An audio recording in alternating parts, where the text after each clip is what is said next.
Well, hello everybody and welcome back to another Sunday night live chat here in the Podding Shed.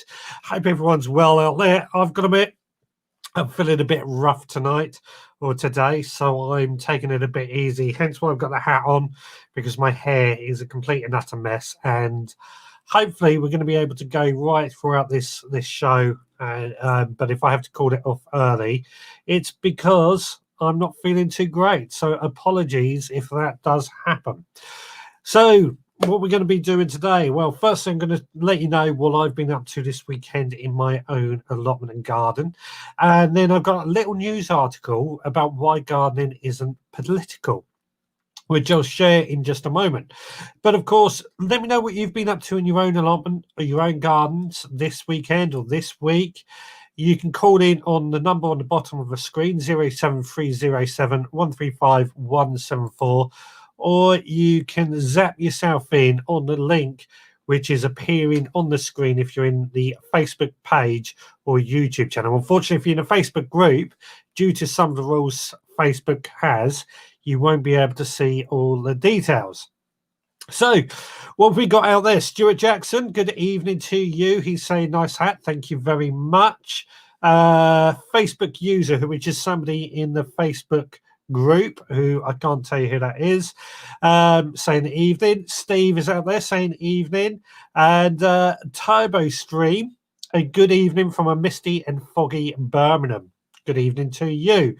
Digwell Greenfingers, at least you have hair. That is very true. At least I do have hair. Valinda is out there. Hello, haven't seen you for a while. Hope you are all well. Anna Jones, hello to you. And Stuart Jackson, is it okay to put my celeriac in the greenhouse?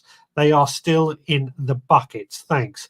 Well, I would say, yeah, it should be okay to put your celeriac in the greenhouse. It is about the time that we start to harvest the celeriac, normally a December crop, which is why it's one of the good crops to grow. But yeah, I think so. I think it'd be fine in the greenhouse, Stuart. Turbo Stream has said it's fine if I need to dive off early. We'll see how it goes. And Richard Golden, Peaky Blinders. Hello there. Hello. I've never seen Peaky Blinders, but I'm guessing that's a reference to the hat. So, what have I been up to this weekend? Well, yesterday I managed to go down the allotment and, well, I wanted to run around with my lawnmower and my strimmer, my petrol ones that I keep down the allotment. And as luck would have it, neither of them would run. It's just the way petrol engines, petrol tools are really starting to wind me up lately. Earlier this year, I got some battery-powered chainsaw, hedge trimmer. Was it hedge trimmer? Strimmer. Basically, I'm moving on to battery-powered tools. I'm finding them just as powerful, just as good with that portability, and I think that they are more reliable. Anybody else has any thoughts on that? Let me know in the comments or by calling in. What else have I been up to? So, yeah, after that, I carried on doing a lot of weeding, which seems to be a genuine thing. Today, back at home, I went through a lot of my stored vegetables, my onions, my garlic, just to make sure that they are okay and make sure we can keep them throughout the winter. Now, when I go through those, what I like to do is just give them all a squeeze. And if they're a bit soft, then it's time to get rid of them. So that's what I've been up to. What about you guys out there? What have you been doing? Valinda is saying she's been working nights, so sleeping during the daylight hours most days. Well, it's lovely to see you today.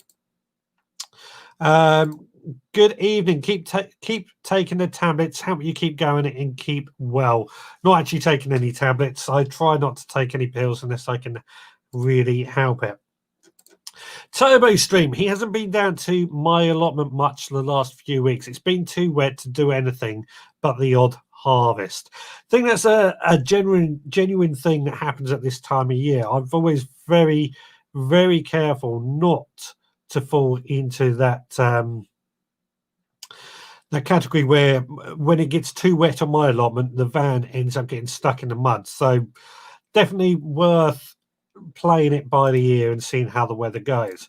On the conversation about battery, Digwell Green Fingers is 100% turned over onto battery, which is certainly something that I am slowly starting to do and getting rid of petrol. As much as I've always been a lover of petrol, I've never really liked corded lawnmowers or corded power tools. Since discovering how good battery powered tools really are, they're just as good as petrol, just as powerful. I genuinely have found that.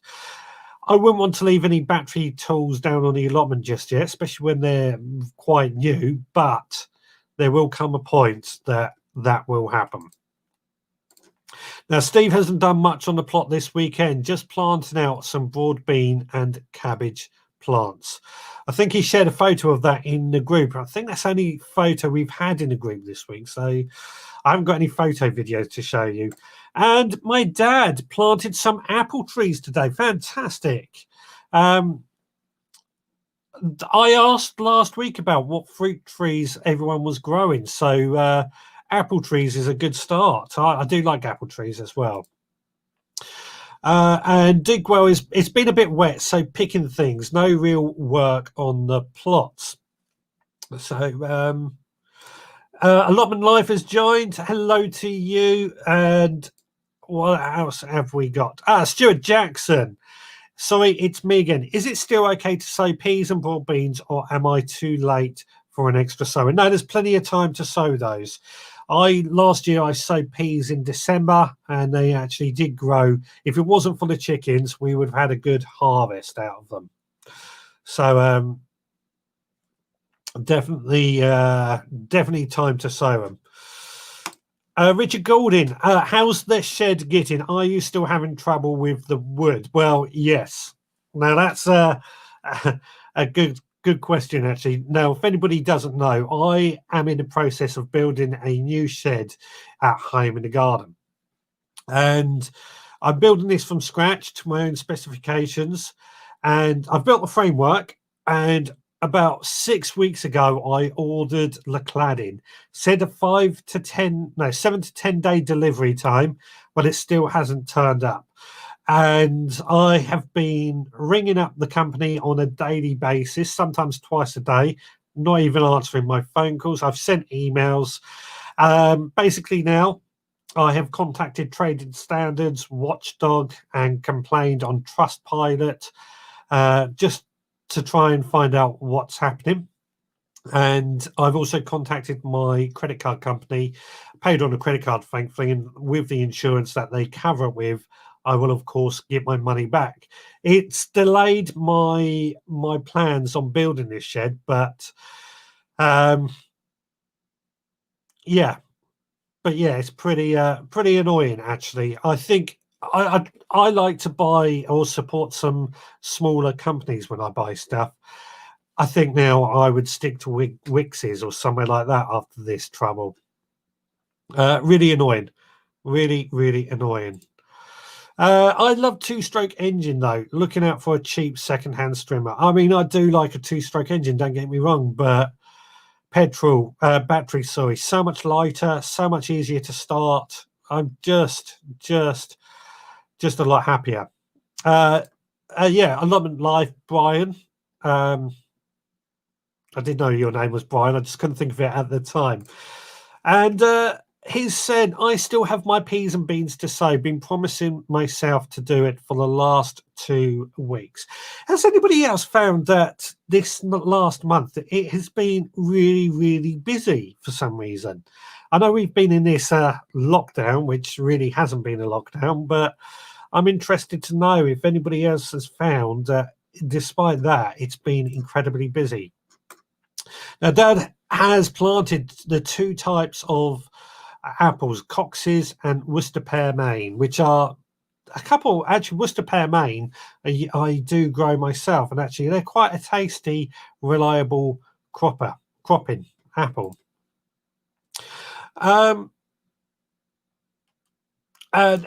on that, to speak of petrol tools, as Brian has said, no good me considering any petrol tools too heavy for me to carry, which is definitely something that I have learned. I can spend a day with my battery streamers and don't feel it. My petrol streamers does get a bit knackering after a while. Right, I've just gonna talk about this this news article that I have spotted. Let me bring this up. So it comes, let's get rid of that news article. This again in the Guardian, like we had last week, and written by James Wong again, who seems to be popping up quite a bit. The headline says, "Other arts are political. Why not gardening? Gardens make strong statements even when they don't." Has someone ever presented you with an opinion that you found immediately viscerally challenging, but the self-reflection it caused was incredibly valuable? I thought I'd share one such moment from my garden life. It would be fascinating to hear your reaction. Well, James, you need to watch this show to find out our reaction.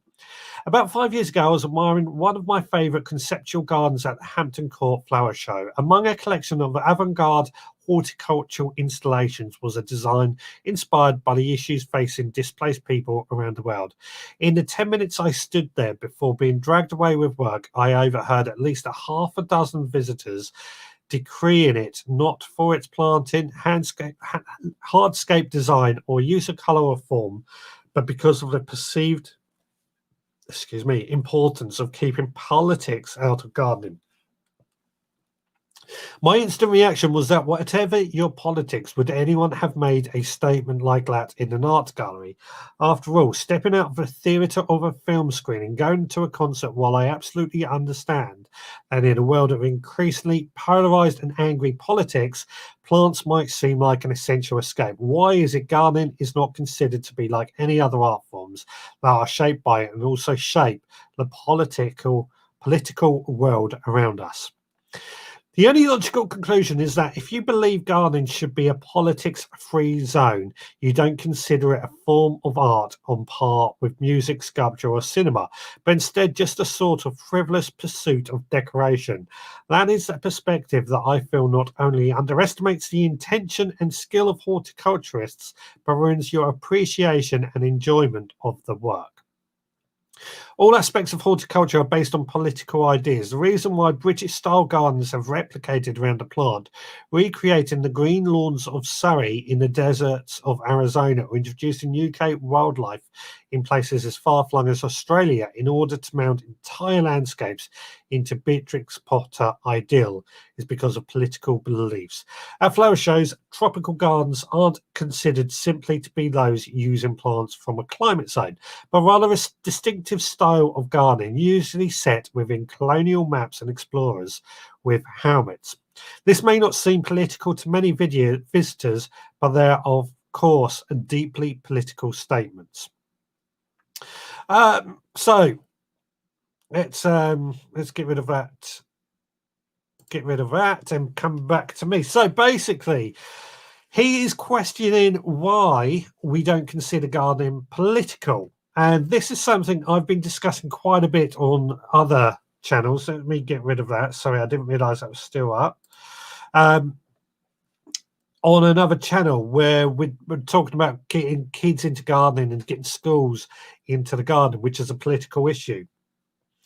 So over to you guys. What do you think on that? I'll quickly go through the comments that I can see so far, and then I will come back with my thoughts on it. So I've tried small companies. This is talking about the wood problem that I've got at the moment. I've tried small companies as it seems the right thing to do, but had really bad service, just like you are getting now. Maybe we are unlucky, but makes me use Wix instead too. And that's exactly how I feel about it. This small company is basically, I mean, I'm not going to name them because I don't want to damage my brand with it going to trading standards and things, but just wait is all I would say on that. All the seeds are sown at school, but I'm very behind at home. Just another thing. What is the best thing to wash the greenhouse with? Thanks again to the group. So if anybody's got any answer to that, I'm going to say soap and water is all I use. So, Brian, on this subject, my garden is not political, just personal.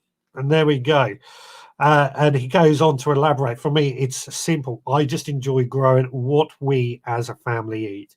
And that is exactly how I feel actually about it as well. Ernie is joined. Evening, Richard. Spent hours today cutting the grass. Still not finished as the wet grass keeps blocking up the lawnmower. I'll finish off the second half tomorrow. Right, I've got a little tip for you when it comes to that. If you spray the blade in the where it chops all the grass up with a bit of olive oil, it won't stick as much. So gardening is a form of art when it's pleasing to eye. This is about the news article from James Wong. So I agree, gardening is a form of art, except art, the definition of art is that it has no other purpose. If you're growing your own food, you're growing to grow your own food. Now, Stuart was told not to talk about religion or politics, just gardening when in the garden. Get my words out. And that's actually something I've always avoided talking about politics on the podcast, actually, and it's a very good point. But I thought this was an interesting article because it shows the difference in attitude that's going on. I try and avoid talking politics, just trying to live a simple and quiet life, doing my own thing.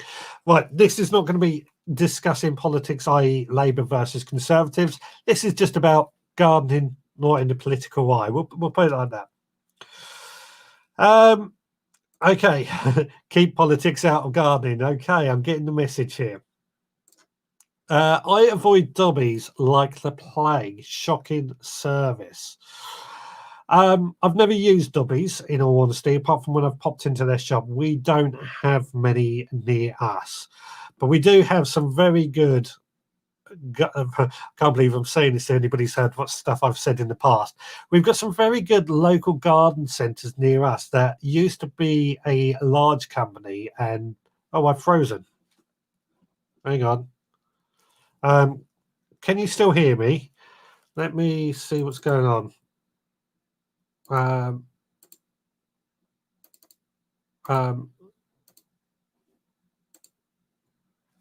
What's going on? Cam link 4. Okay. Let me try something a bit different. What am I looking for? Camera.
God knows what's going on there. I will try and figure this out because I've got a weird color. Is that any better?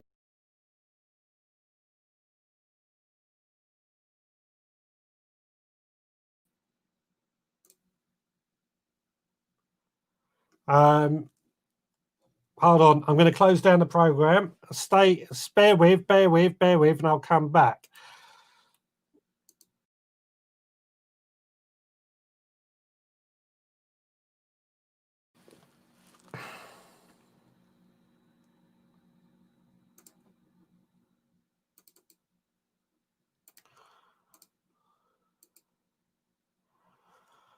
Hopefully you can still hear me because I can see the sounds going out. So that for some reason isn't working. So let's try this.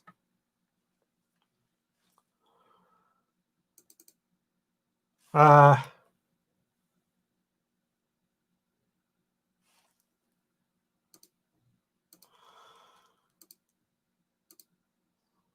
we go. I'm back. Got it fixed. Turned it off and on again, basically. Right. So everyone could still hear me and I was frozen. Apologies about that. I don't know what happened. So yeah, a few people joined in. So what was we saying? So local garden centres every time, absolutely. Although I do hate garden centres at the moment because of the amount of Christmas stuff in them. We had a few people join in. Bill and Val, who have joined in, hello to you. I was having a good chat to Bill the other day, or yesterday on the allotment, actually. Putting the worlds to right, as we often do. I'm still not frozen. Right, so where were we?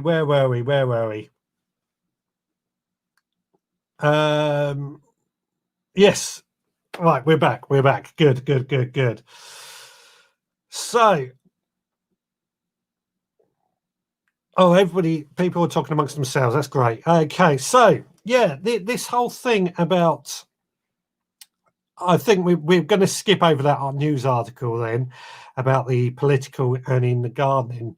But I thought I'd bring that up because it's something I've been discussing quite a bit. If anybody, by the way, wants to call in and add to the conversation, then you can. Or if you want to zap yourself in and appear on the screen, then click on the link that is now going out.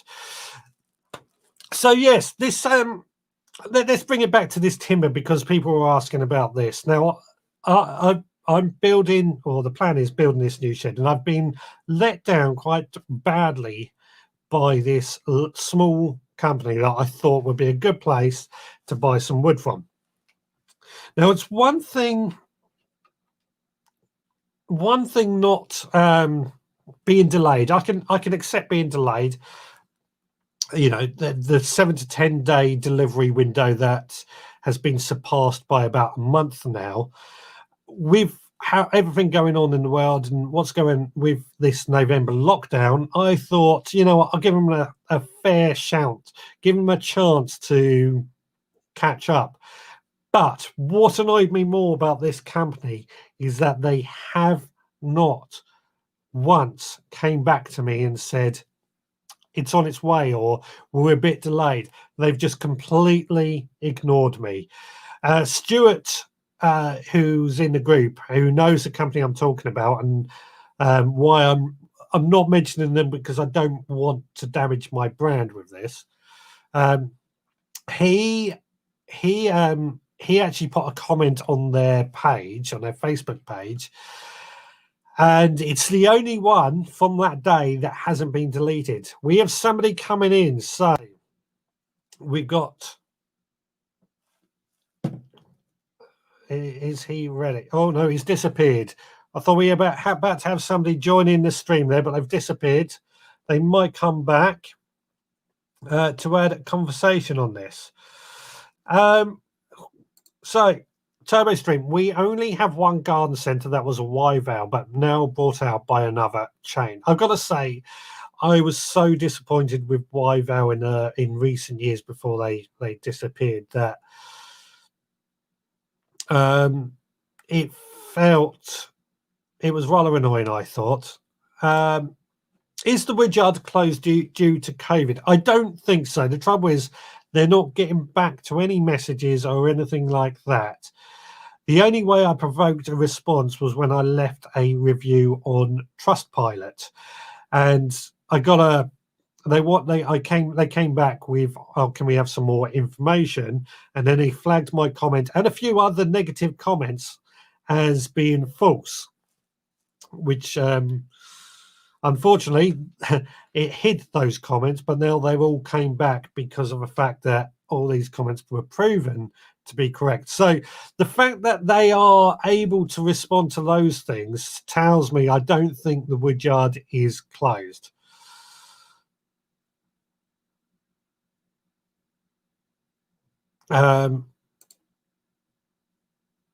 Stuart is saying, I looked on their website. They are saying how fantastic they are, but they need to talk to you. Well, I've rang them. I've tried talking to them, and they won't come back. So, I'm absolutely. Oh, did they respond to you then, Stuart? That's what I want to know. Be interesting to know. All my timber is ordered from Wix. They deliver when they say. And I thought, you know what, that would be fantastic. That's why I'm seriously considering going to Wix. They're a large company, of course, and I don't think Wix has pretty good quality, but I wanted to do my best with these smaller companies. Shocking. Communications are paramount. Exactly. Wix give you a phone call the day before delivery. This other company was meant to call me 3 days before delivery to arrange it, but they never did. And this sums up what I've said about having the Christmas stock in garden centres, actually. That's why I hate going in at the moment. I could not get my seeds yesterday from the garden centre, but there were loads of Christmas stuff. So back to the computer. So anybody wants to add anything? 07307135174. Oh, and we have somebody about to come in by the look of it, although I think we got somebody I can see. Here we go. This is the exact person we need to hear from. Hello, Stuart. Hello, Rich. How you doing? I'm doing fine, mate. I'm doing better than you. Oh, good. I did leave a comment on their Facebook page, but they didn't reply at all. No. But I will go and have a look again in a minute, see if they've answered it. But they hadn't this morning. Yeah. I just think it's... my words... I can't say words on your show because I don't want to upset people. But it's just disgusting. Exactly. It is absolutely disgusting. What annoys me...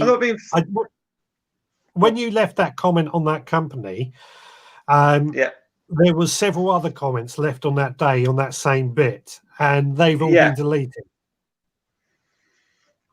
Yeah, they didn't even, because I've used social media to help me before, and normally you get a message back with an email address or a phone number to ring. Nothing. Yeah. I don't think they realised that if you'd have bought the wood from them and the service was good, you'd have done a blog or a video about your shed. And you'd have given more publicity that they don't have to pay for.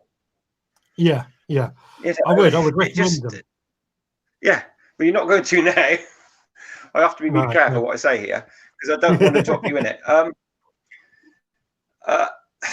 I will try again. I might even get my nice wife to do it because when my daughter had a problem with the phone, she just left the right words that twigged them, and they were on the phone. They sort of messaged me within 20 minutes, and the phone was sorted out within an hour and a half. Yeah. So it's just knowing what to write and how to word it, and again to know what hashtags to put on and all that sort of thing that makes it more visible for more people. Does that make sense? Yes, no, definitely. I mean, I've the thing I've seen is that almost on a daily basis they're getting negative reviews now, not just from me. No, but if you go onto their Facebook page or their website, they have got glowing references from loads of people, but are they real? That's what I want to know. Well, this is it. Because I couldn't find a positive. I couldn't find a genuine positive. That's what I was trying to find. Yeah. I mean, when I bought them, you can tell. Yeah. Oh, yeah. I mean, when I bought them, I did research them and make sure they had positive reviews, which back then they did. Yeah. It's something in the since then they've disappeared or have, as Adrian Cable has suggested, perhaps the woodyard is going bust, which is a possibility. But from what they've said, or the wood. Yeah. Sorry, go ahead. Perhaps the wood price has gone up because it has gone up quite a lot in the last 2 months. I mean, I've got builder mates, so perhaps they just can't cope with the demand, and they've sold it to you for say 50 quid, and it's going to cost them 48 quid to get the wood in, and they're not going to make any money. You know, do you know what I mean? I think that is probably some to do with it. But then just communicate that. You know, we're having difficulties with deliveries, and let you know. It's, you know, honesty is the best policy. Absolutely. And that's my biggest bugbear, is that they haven't communicated at all. I want to get this shed built. Yeah. And I want it built by the end of December because I want to move into there. But it's holding me back. And I've got a product that arrived this week that I need my old shed dismantled and a new bed built to start using that. Which is going to be quite an interesting product, actually, but it's just slowing me down. And like I say, I don't mind. I wouldn't have minded if it was just delayed. I'm not the type. I understand we're in difficult times. It's just the lack of communication that has really annoyed me more than anything. I just, you know, it just begs belief to me that a company, unless it's right and they are going to go bust, and you know but then just say we're having problems, and then even if they can't refund you the money, you can go through your insurance company, you know, your credit card, and you can source it elsewhere. Let you know. You know, it's just I think I'm going to do a bit more research on this. But I don't know what the group would think if you private message some of us with the details and we ordered it. See what comes up on the group. Yeah, I mean, I've got to be a bit careful. Got 5 or 6? Yeah. Sorry. I've got to be a bit careful because I have... Sorry. I've contacted... You just don't want them... Standard. Yeah, but you don't want them mentioning your name so much, or, you know, your brand. Yeah. So well, I've taken it trading standards anyway, so hopefully that'll cause something. Or there's always Watchdog on the telly. They like a good story. I've gone to them as well. Fab. Fab. I'm the wrong person to mess around with things like this. Yeah, you are. You don't have to tell Lee about this zooming into your Facebook page. You know, you might have to catch on with this. What, on the Facebook group? Yeah, you know, this zooming in is a lot easier than calling, isn't it? I think so. Don't know where you got the idea from. Yeah, well, Lee does it on his, so I thought I'll do the same. And also the software is better. It's so much easier. Yeah, and the software is better and a lot more features than what I've used in the past. Fab. Anyway, I'm going to go and let you crack on, and you never know, somebody else might ring in and have an idea how to get around it. Yeah. Or a solution. Well, Well, I see a few people Let's put it out to the group. Put it out to the group. Should I name and shame? Yes. Well, you got one vote for me. I think you should. But I won't. I won't yet. All right then, Rich. All right, cheers. You take care, mate. Take care. Bye. So there we go. It's Stuart Jackson. He knows a bit more about this because came up in conversation. Can you do a drive-by to see? It's shocking that they haven't the decency to respond to you. Unfortunately, it's not exactly what I would call a local company. It's actually, it's probably more up from your way, Turbo Stream. So So not exactly local, but it was a small company that I usually like to deal with. What woodyard? Well, that's what I'm debating whether it's a name and shame. But as I said, I have ordered. I have taken it to Trading Standards and Watchdog. Mike Stevens, I've just joined the chat and I have no idea what you're talking about. Well, what it is, I've ordered some timber in order to build a shed from a company, small company. I thought, show some support. And 7 to 10 working days was the delivery time. It's been 6 weeks. Now that's fine. We're in difficult times. I understand that. But what I don't like is the fact that they don't respond to any of my emails or phone calls. More importantly, and as TurboStream says, they're refusing to communicate. It's not Webb and Smith. No, it's not them. And as Chi says, I'm not sure naming and shaming helps at this point. I do agree. It is not going to help name and shame them at the moment, but at the same time, there are still people ordering from them. I won't recommend them. I certainly won't recommend them. I can say that.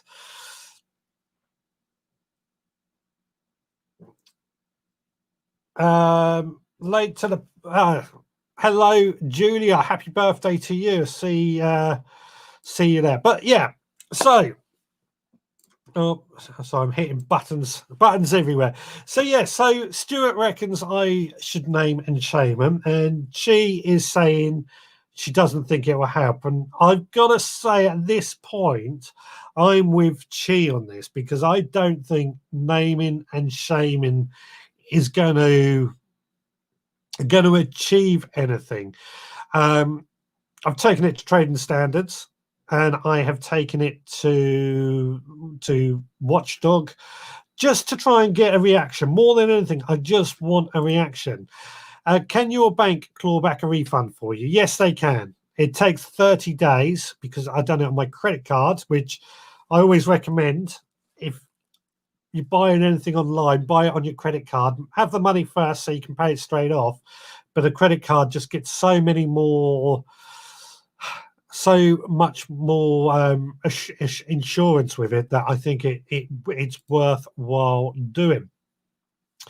So yes, they can claw back my money for me, and I don't think that'll be a problem.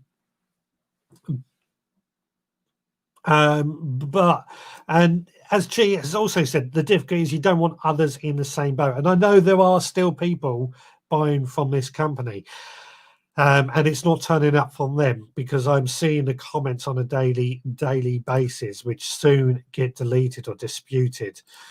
So it's a very, very difficult situation I find myself in. I think the safest thing to do for this is to not name and shame them publicly. If anybody out there is going to go buy some wood for anything and wants to make sure it's not the company I'm going to use, then send me an email and let me know what company you're using. I can say yay or nay. Now, I was saying before Stuart joined us that if you want to call in, it's 07307. Excuse me, sorry, 0307 135 174. Or there's a link I've just pulled up it's gone in the Facebook page and YouTube channel. If you want to zap yourselves in, as I call it, appear on the screen. So yeah, claim your money back from a credit card, and then you can order from somewhere else, which is what I will be doing.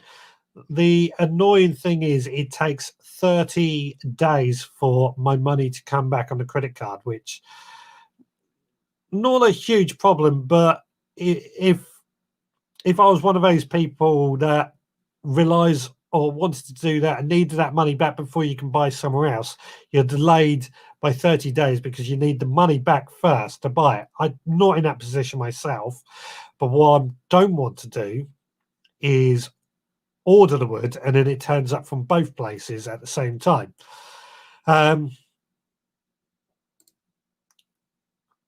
And as I said, I've reported it to Trading Standards, and TurboStream has said they are best placed to follow it up, which I think is true. I know I'm not the only person that's taken it to Trading Standards either.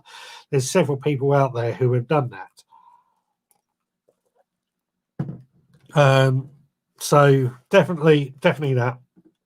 And definitely sounds like they are going bust, which is a good, strong possibility. And again, it wouldn't be a problem if they just came back with some communication and let me know just what is happening.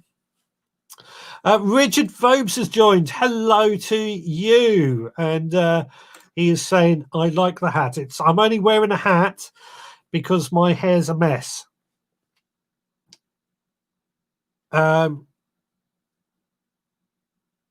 Yeah, so yeah.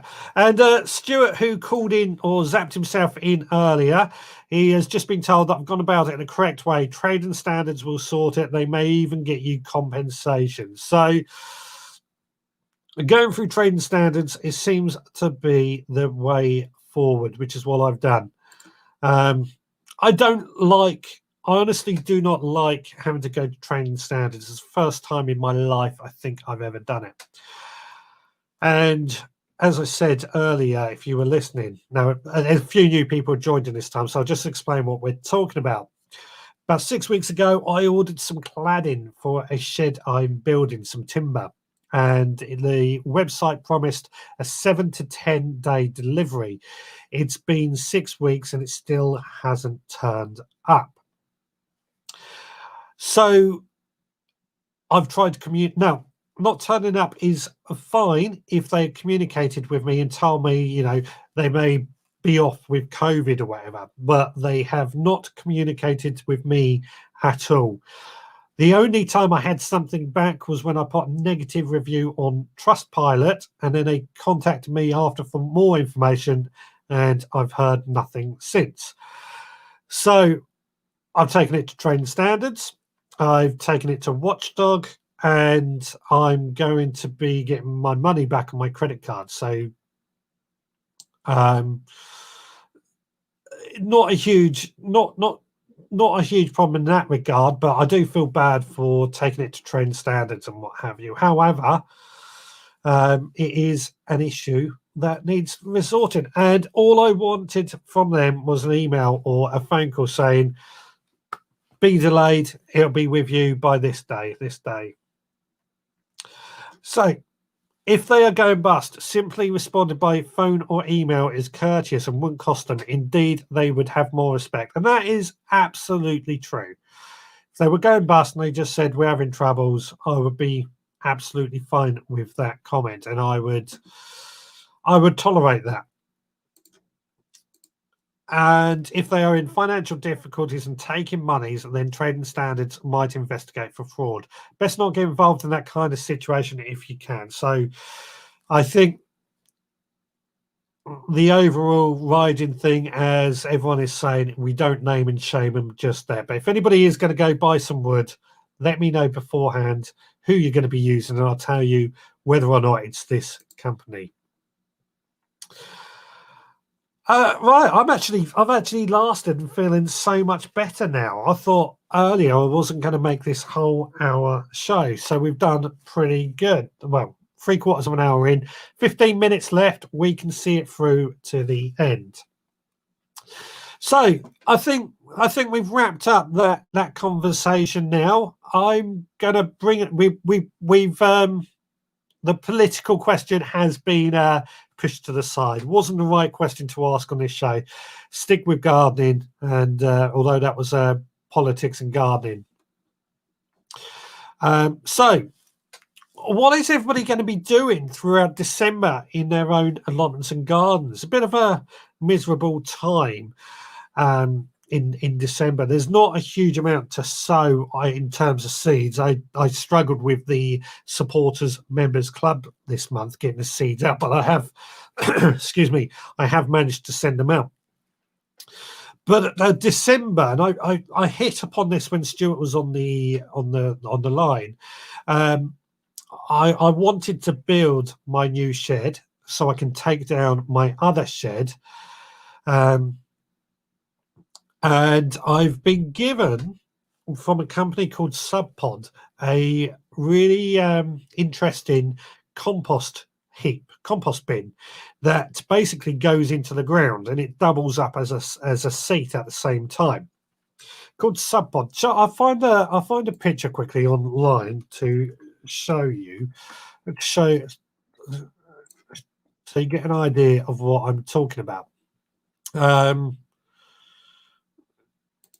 me just see. It's just loading. Hopefully they'll let me use this. So, share screen. That one. And there we go. So this is it. This is a bit of kit that I have been sent. It's called Subpod. It's an underground composting system, and I think it looks really awesome. But I also think it's far too expensive to have on the allotment. But at home, I can see it being having so many uses. I'm really annoyed with having plastic compost bins. Let's get rid of that now and bring it back to just me. I got really fed up with of having plastic compost bins everywhere. I do a lot of composting, and I was thinking that a few of these buried in the ground, which look a bit more discreet, would just make life a little bit easier. So I contacted the company, and they've sent me out one. It's something that I want to get in the ground throughout December. And I'm really quite impressed with what I've got and the whole idea behind it. It's basically an underground wormery, produces compost quick, decent enough size. The fact that it doubles up as a seat. In fact, I've seen pictures or videos of people who've actually got one on either side of a table in the ground again.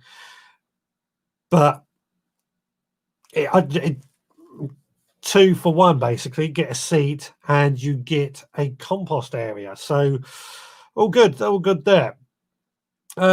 Quick comment, Nigel's construction timber. Yeah, it's clad in for a new shed. Somebody in the group is saying, I thought he bought wood from B&Q. Mike Stevens is saying, I'm glad it's not Webb and Smith. I was planning on using them. It's not them. I will sow this month's seeds, which I can tell you what they are: onions, cress, tarragon, lettuce, marjoram, and amaranth. Sprout a lot of microgreens growing on. Turbo Stream, good question. Anybody know when the best time to spread wood ash is on the plot? I saw a vid today that winter is a good time to spread it. Depends on how much you've got. My understanding with wood ash as a use of potash, best time, you need to keep it dry, but when your plants or your tomato plants are starting to flower, that's the best time, as I understand it, to spread wood ash around. However, if you spread it around now, that wood ash, that potash is going to get into the ground. It's going to be there for the plants beforehand, but it could get washed out the soil. I add it all the time. It's the joy of somebody. Richard's asking for the link, so I'll just add the link because I can see Richard is asking for it.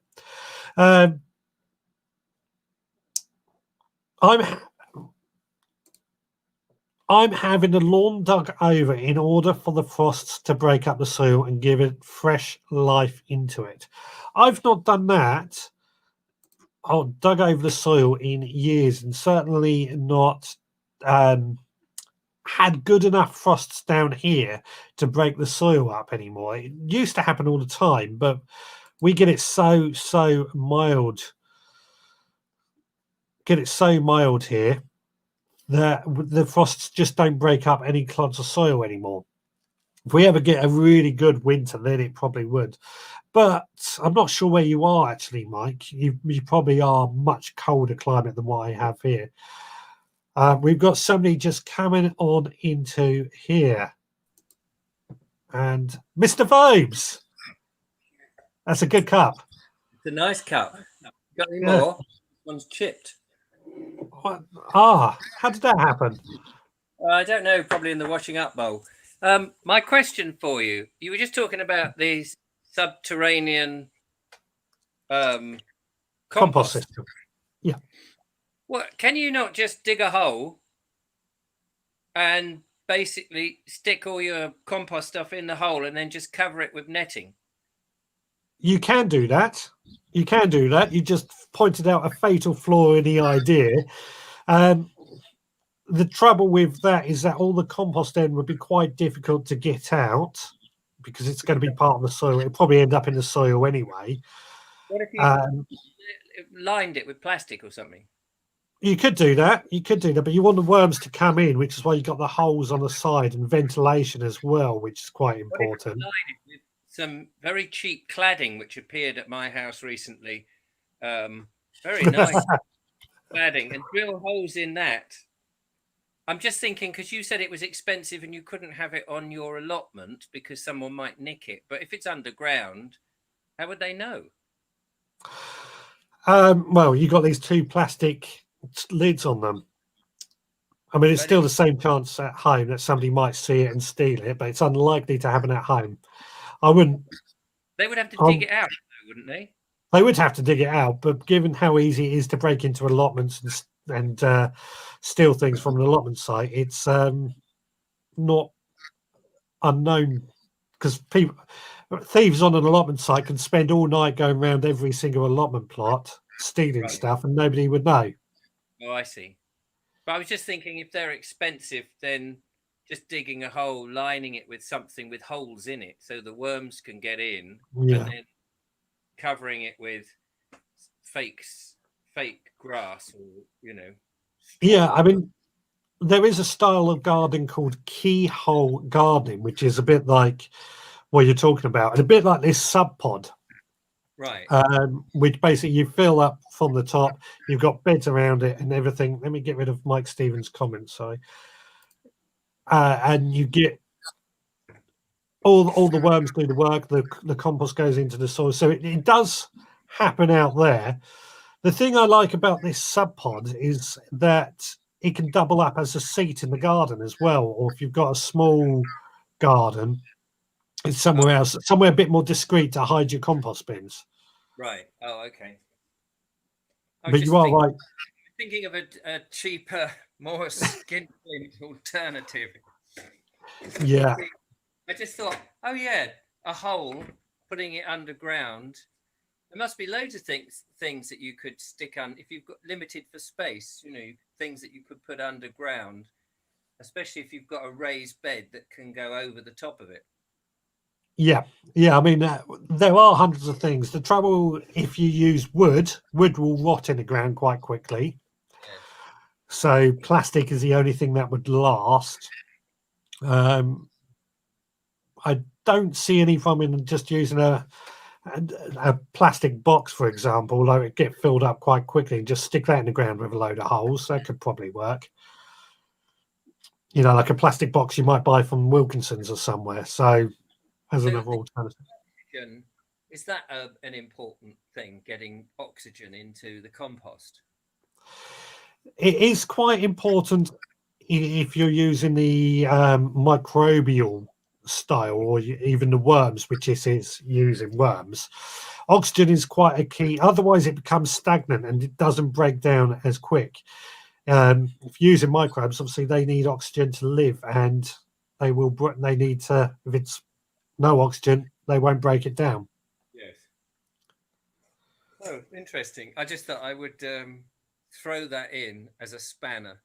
Yeah, you have thrown a spanner in the works, damn you, because I didn't really think about other alternatives or how to build your own. Well, sometimes these commercial products, you could buy 4 or 5 of those and spread them out and it would be very nice. But it's a lot of money. Whereas digging a hole and lining it and drilling holes.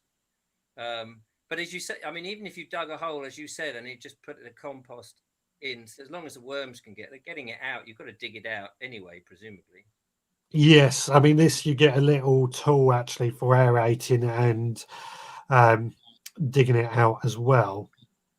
Maybe they should sponsor you. I don't do sponsors. Well, you could test it for them. Yeah, well, that's why they've sent me one. Oh, I missed that bit. Sorry, I was. Yeah, sorry, they've sent me one to test out. Sorry, I was too busy looking for the mug when you said that. I see.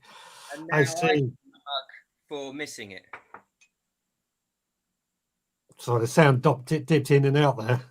Oh, I beg your pardon. I was just doing a bad joke. I'll let you go. Okie dokie. Nice to see you again, Richard. Take care. Look after yourself. Well done on the show. Sorry I was late. That's all right. I'm not feeling great, so I'm amazed I got through. Oh, well done. Yeah. All righty. Bye-bye. Take care. Bye.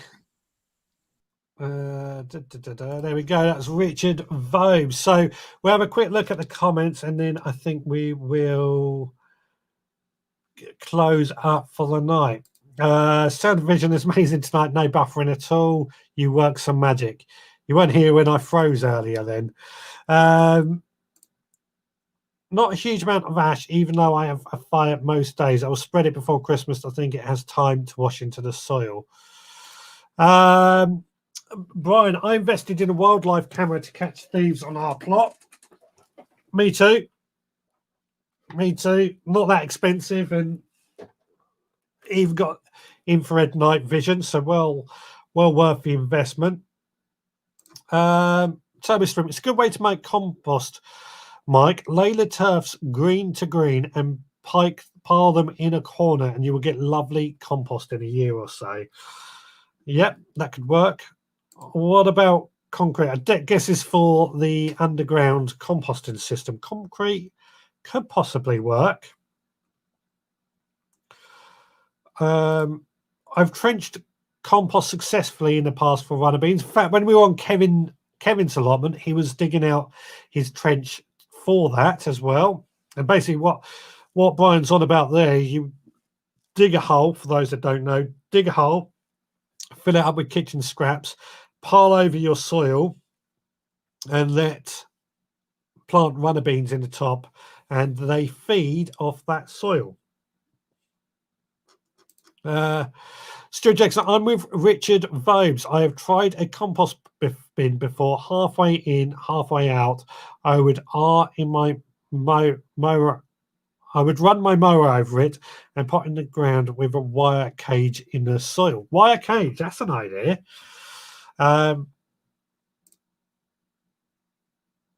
Not so much compost, but the raw products for composting. And Claire Fenn, Terry King does some bins in his raised beds. Now, Terry King is known as the compost king. He knows everything about composting, I think it's safe to say. And Brian has the same camera. They're good, aren't they? I'm quite impressed with them. Right, it is now. I made it through a whole hour. I don't know how, because I feel rough as anything, but it is now 7 o'clock. So I'm going to wrap up and close up for today and get out of here. We'll be back next Sunday. I'm on call next Sunday, but I think I should be here regardless. We'll be back next Sunday. We're going to be doing the same sort of thing, chatting about something that can get the conversation going. Anybody got any photos or videos they want to feature in the show, then please get in touch. My email is richard@thevegrowpodcast.co.uk. On the podcast this week, audio podcast out tomorrow, seeds that can be sown in December and jobs for December. I think that kind of sums it up. Thank you very much for watching, everyone. Chi, thank you very much for that. So yeah, that's it. Thank you so much, everyone. We'll be back again next Sunday, same veg time, same veg place. Till then, please take care.